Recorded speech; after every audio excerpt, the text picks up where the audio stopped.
Hey, everybody. Tim here, Gray Man Poda, amateur radio call sign, November Whiskey 9 Foxtrot. So, a couple videos back, I went ahead and I was using the log files from a program called FT8 as a demonstration to import ADIF files into Polo. And a few of you guys reached out to me and said, hey, we'd like to know a little bit more about this FT8CN. So, we are here with this video today. So if you're not familiar with FT8CN, it's an Android-based FT8 program that you can download to an Android tablet or phone. What's nice about this is it allows you to use FT8 with a lightweight device instead of having to bring a full-fledged computer with you out into the field. Now, it's not available through the Play Store, but you can download it from the GitHub. It's the APK file. Now, I'm not going to cover how to install APK files in this demonstration, but there are plenty of good tutorials available out there on YouTube. But I will put a link to the project on the GitHub site down below, so make sure you check that out. So once you install the application, you'll have an icon like this on your desktop, FT8CN, and all you need to do is go ahead and start it up. And it is going to be very similar to all of the other FT8 style programs out there. You're going to have a waterfall and then you're going to have a decodes window. But the first thing we need to do is get your program set up so you can use it. Down on the bottom right hand side, there is the settings gear icon. If you click that, it will switch over to the settings page. Now, up in the top right hand corner, call sign, obviously, you're going to need to place your call sign in there. CQ modifier. Now, I think most people, like myself, are probably going to be doing a lot of portable activation. So you could put POTA in there. You could put SOTA. If you are looking for specific states, you could put CQ and then HI for Hawaii or AK for Alaska. And you know what I'm talking about, right? So things like that. The next line down, you'll need to put your grid square. The audio frequency, I would not worry about that. You can choose to split those up or send and receive on the same frequency.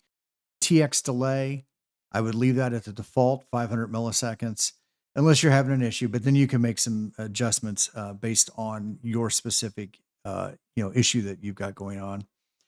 Now, time offset. Now, this is a very important one. Now, I believe FT8 allows you to get about 1.2 seconds out of sync at most, and then you are not able to decode incoming transmissions, and other stations are not able to decode yours. So time sync is very important, just like it is on all other computers. We've got two options. Now, if you're using a inexpensive Android device, not a phone that's connected to the internet, but something that's well, for example, I use a sub $75 Android tablet to take out in the field with me. So I run FT8 or this FT8CN, and I also run Polo on it. And it is a nice, like, lightweight package for me to take in my bag, and I take some QRP radios. So I'm not loaded down with a bunch of weight. So in this case, what I like to do is make sure before I go out that I've got my tablet charged up, but I also hit the sync time button in here real quick. And what that's doing now is it is syncing my clock, my local clock on the device, to an NTP server. So my time is on. If you are unable to do that, you can click into the box here, and you've got options for an offset, half a second, full second, things like that. So otherwise, if you are on sync or able to sync your time, I would not mess with that. PTT delay, same thing. I would leave the default in there. If you are having some issues, you can play around with it to see if you're getting a little bit better results if you add maybe a little bit more delay in there. I would not worry about the frequencies just yet. You'll have a chance to select those um, in the program once we get started. Message mode, leave that at standard. And now the big one is control. Some radios, depending on what kind of radios you have, you can do cat control. Some you might need to do Vox to trigger the radio, and it really is dependent on the type of radio you have. So you will need to do some research to make sure you've got the best settings for what you need.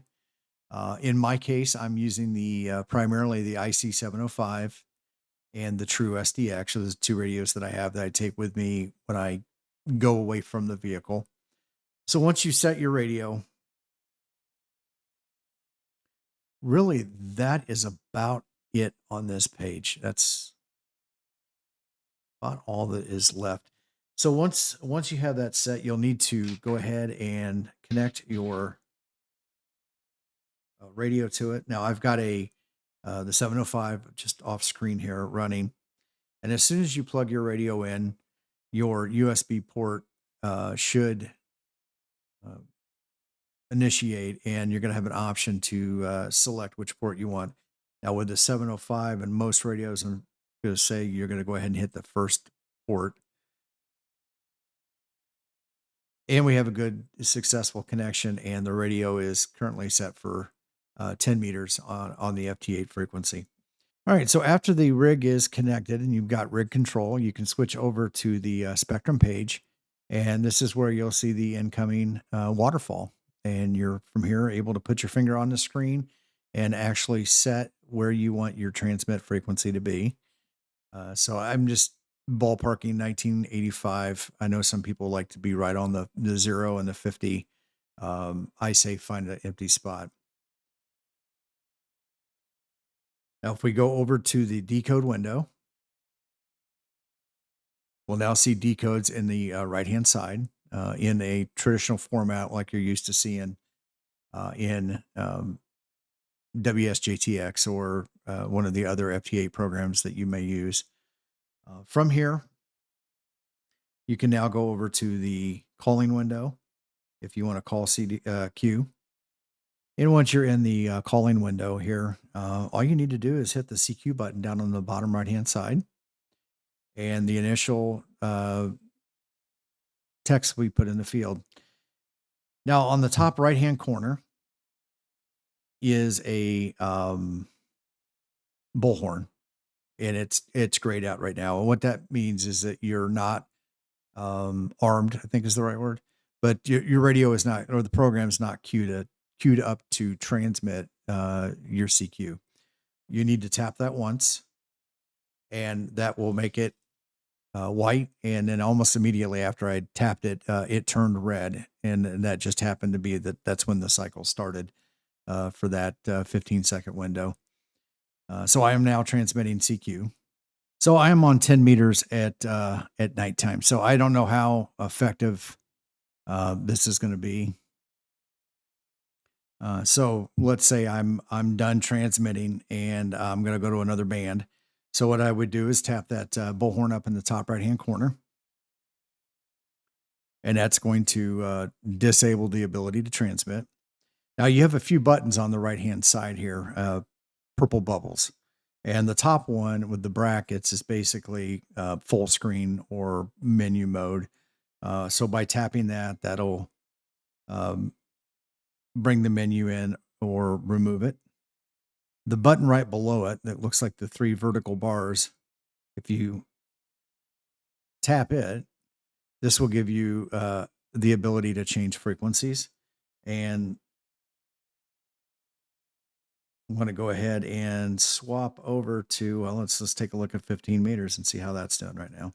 So we are seeing some DX in there, seeing Japan, seeing Chile. I saw like maybe Barbados, some DX between the United States and Indonesia, Canada. So what we can do now is go back to the calling window. So while we're waiting, I'd like to take this time to let you know that I do have memberships available. If you are interested, you can hit the join button down below. Also sell merch, t-shirts and stuff that support the channel. So if you are interested in that, the shop shelf is down below. Okay. Papa Yankee 2 Delta Papa Mike from Brazil responded to our CQ.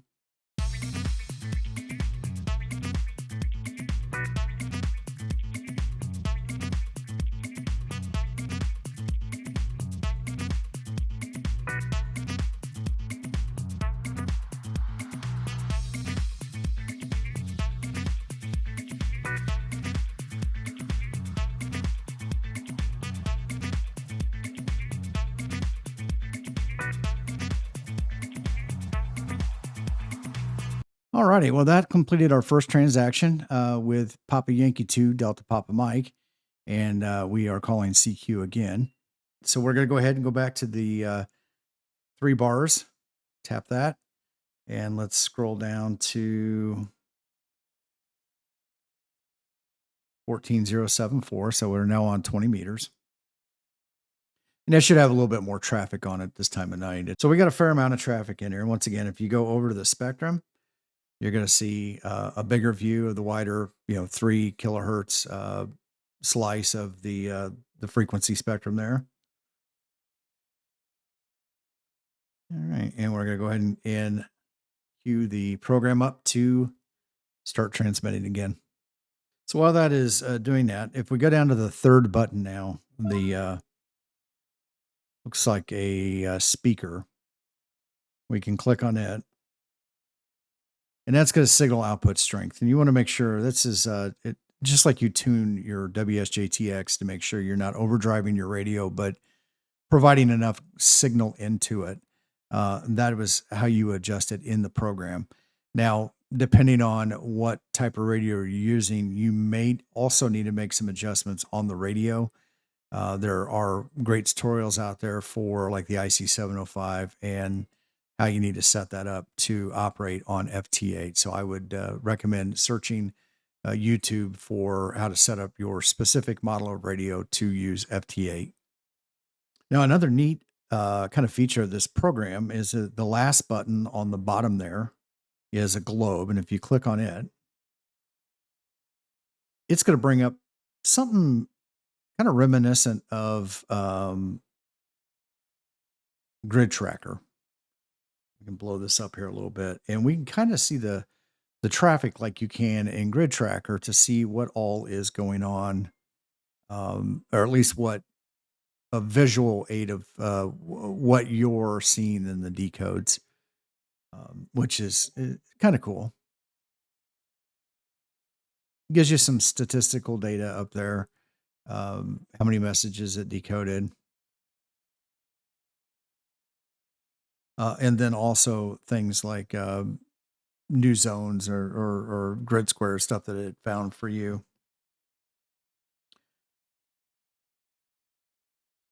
You have a little tab on the right-hand side, a window that opens up so you can see actually the decodes to go along with what's on the view. And then if you come to the left and swipe over, you can go back to the main page.